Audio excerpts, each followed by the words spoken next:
بسم الله الرحمن الرحيم.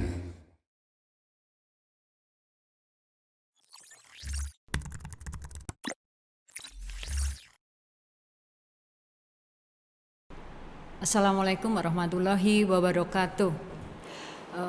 Jamaah Wahyu TV yang dirahmati Allah Subhanahu wa taala. Asyhadu alla ilaha illallah wa asyhadu anna Muhammadar Rasulullah. Allahumma sholli ala Muhammad wa ala ali sayyidina Muhammad. Amma ba'du. Puji syukur kita panjatkan kehadirat Allah Subhanahu wa taala, di mana kita di hari ini masih diberikan kesempatan Allah, nikmat untuk meraih barokah dalam hidup ini. Seperti tema kajian kita hari ini, yaitu kita akan membahas tentang kunci-kunci untuk meraih keberkahan dalam keluarga. Tak lupa juga kita sampaikan salam serta sholawat kepada Nabiullah Shallallahu Alaihi Wasallam beserta sahabat, kerabat, pengikutnya hingga akhir zaman kelak. Semoga kita semua kelak akan mendapatkan syafaat dari beliau hingga kita bisa bersama dengan beliau di jannahnya. Dalam sebuah rumah tangga di sana, nahkoda utama adalah suami. Sementara penumpangnya di sana itu ada istri dan juga ada anak-anak. Tidak ada sebuah rumah tangga yang tidak ingin bahagia. Pasti di sana ingin adanya sebuah kebahagiaan. Nah, kebahagiaan itu tidak bisa tercipta kalau tidak diciptakan. Jadi di sana harus diciptakan. Nah, cara menciptakannya bagaimana? Otomatis di sana yang kita harus lakukan adalah tim di sana adalah tim antara suami dan istri.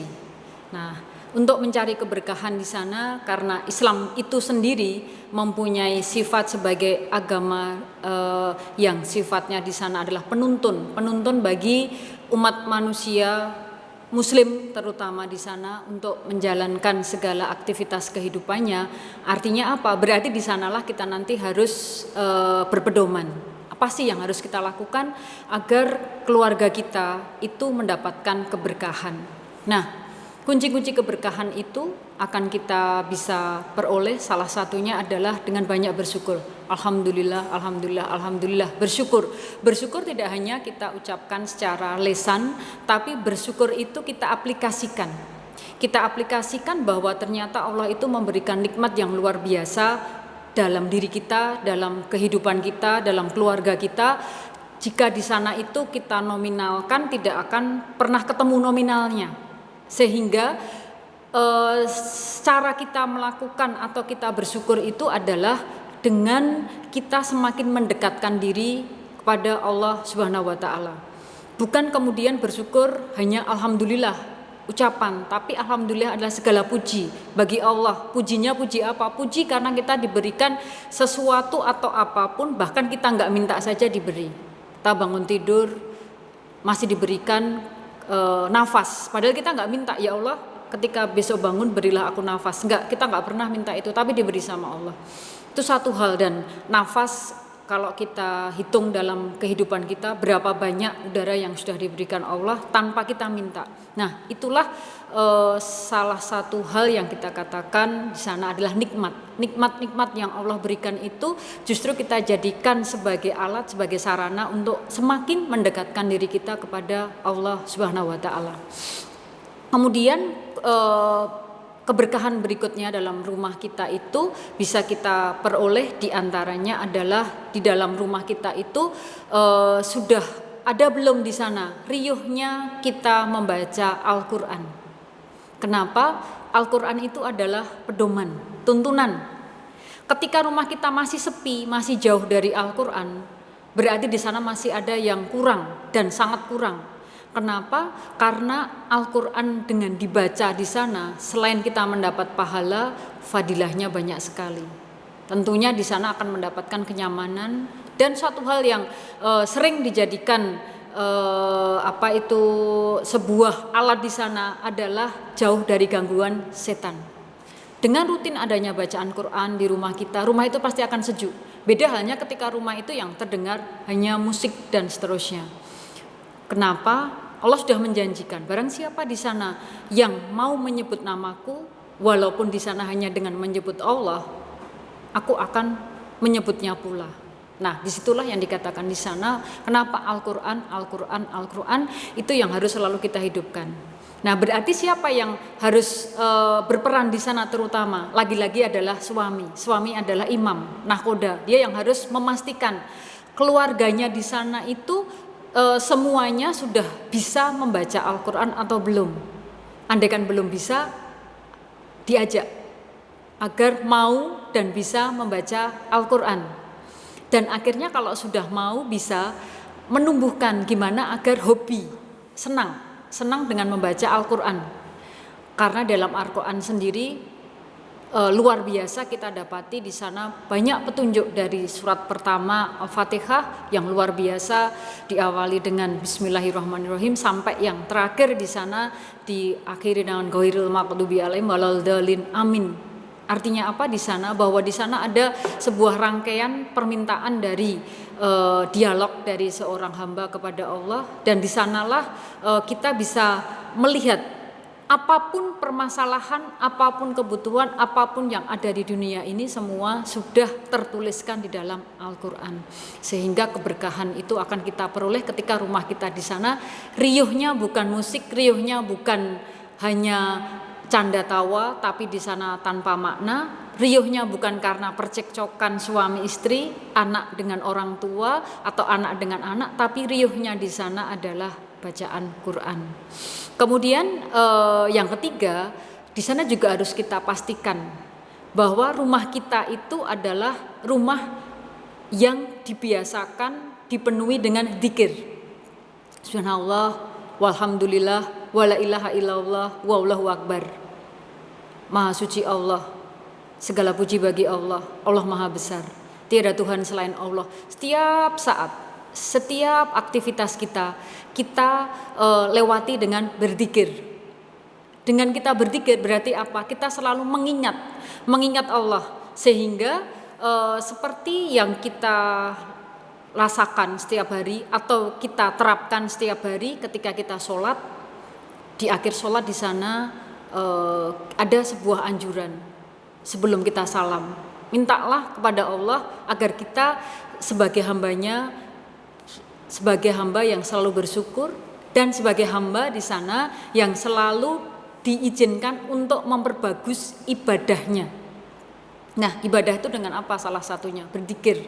Dengan berzikir berarti apa? Diri kita itu selalu ingat Allah, ingat kehadiran Allah. Walaupun misalnya seorang suami bekerja, entah dia berprofesi apapun, seorang istri entah berprofesi di luar atau tidak pun di sana, dengan berzikir itu akan mengendalikan dirinya dari hal-hal di luar dari ketentuan Allah.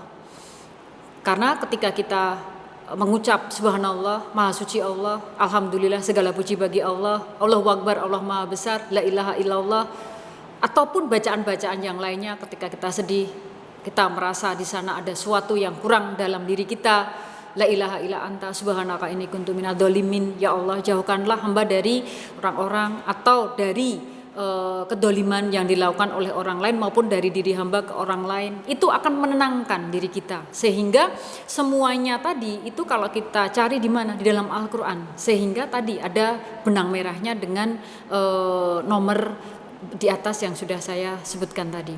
Kemudian yang berikutnya di sana adalah rumah. Karena basicnya sebuah keluarga yang ingin mendapatkan sakinah, mawaddah, warahmah itu adalah keberkahan. Yaitu rumah itu kita jadikan konsolidasi antara suami, istri, anak, ataupun semua anggota yang ada dalam rumah itu untuk mentaati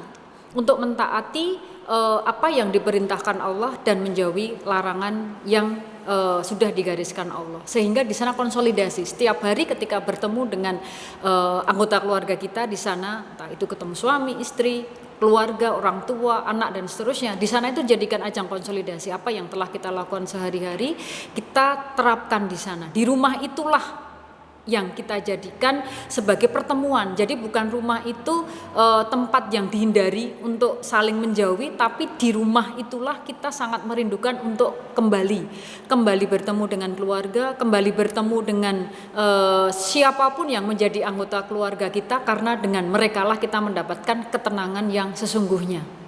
Sehingga rumah menjadi basic untuk kita melakukan sebuah komunikasi yang berujung pada ibadah.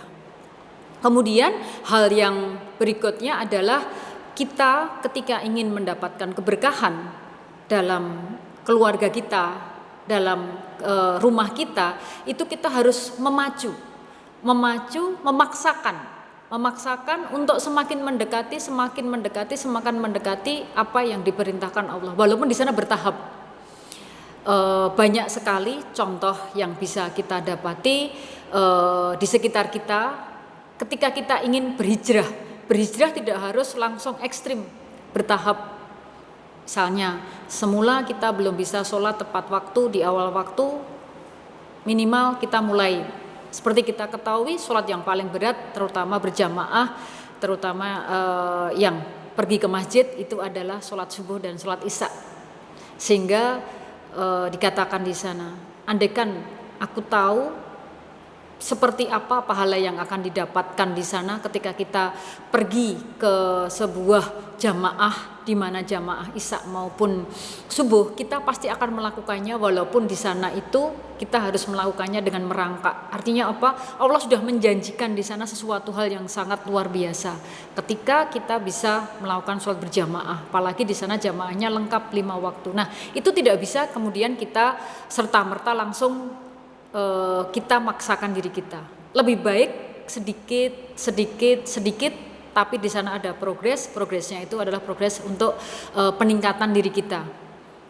Awalnya ketika duhur mendengar adzan mungkin sebentar, tapi sebentarnya tidak kemudian nanti ketika sudah akan mendekati asar juga demikian, maghrib juga demikian, sehingga sangatlah tepat Nabi selalu mengajak kita ketika kita akan tidur, kita diminta untuk bermuhasabah diri. Apa yang telah kita lakukan dalam sehari tadi? Sholat kita hari ini bagaimana? Apakah kita sudah sedekah? Apa yang sudah kita lakukan ke orang lain, ke keluarga kita? Siapa yang sudah kita sakiti hari ini? Apa kebaikan yang sudah kita lakukan hari ini? Nah, itu kita evaluasi sebisa mungkin ketika kita bisa melakukannya menjelang tidur. Nah, kelima hal itulah yang kalau kita lakukan secara rutin, yaitu kita mentadaburi nikmat. Nikmat itu bukan sesuatu yang kita bangga-banggakan, tetapi kita jadikan ajang. Kita jadikan ajang untuk semakin mendekatkan diri kepada Allah. Ketika sehat, lakukanlah sebuah aktivitas, selesaikan, lakukan lagi, sehingga seperti tertera dalam surat An-Nasr, setelah melakukan sebuah kegiatan, segera lakukan kegiatan berikutnya. Tapi di sana selalu diiringi, setelah kesulitan pasti ada kemudahan. Setelah kesulitan pasti ada kemudahan. Dan itu sudah dinaskan. Artinya apa? Kita janganlah khawatir bahwa Allah sendiri sudah menjanjikan seperti itu. Tidak ada kemudahan terus dan tidak ada kesulitan terus. Nah, sehingga ketika nikmat-nikmat itu kita jadikan alat untuk mendekatkan diri kepada Allah, keberkahan itu akan menghampiri kita. Kita tidak akan merasa diri kita itu hampa. Juga ketika rumah kita selalu kita penuhi dengan bacaan Quran, kita penuhi rumah kita dengan zikir, kemudian rumah kita jadikan sebuah media pertemuan dengan keluarga kita, di mana di sana tercipta sebuah hubungan yang harmonis antar sesama anggota keluarga, dan dari keempat hal itu kemudian kita jadikan penguat bagi kita untuk terus semakin memacu kita melakukan kebaikan semata hanya mengharapkan ridho dari Allah Subhanahu wa taala.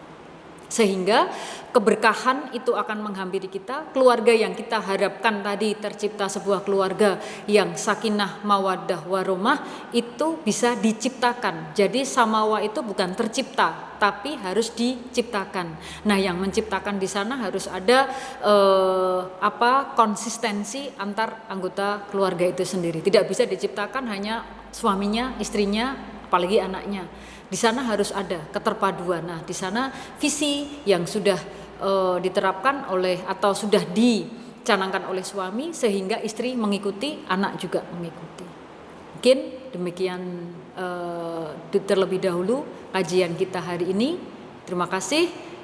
Assalamualaikum warahmatullahi wabarakatuh.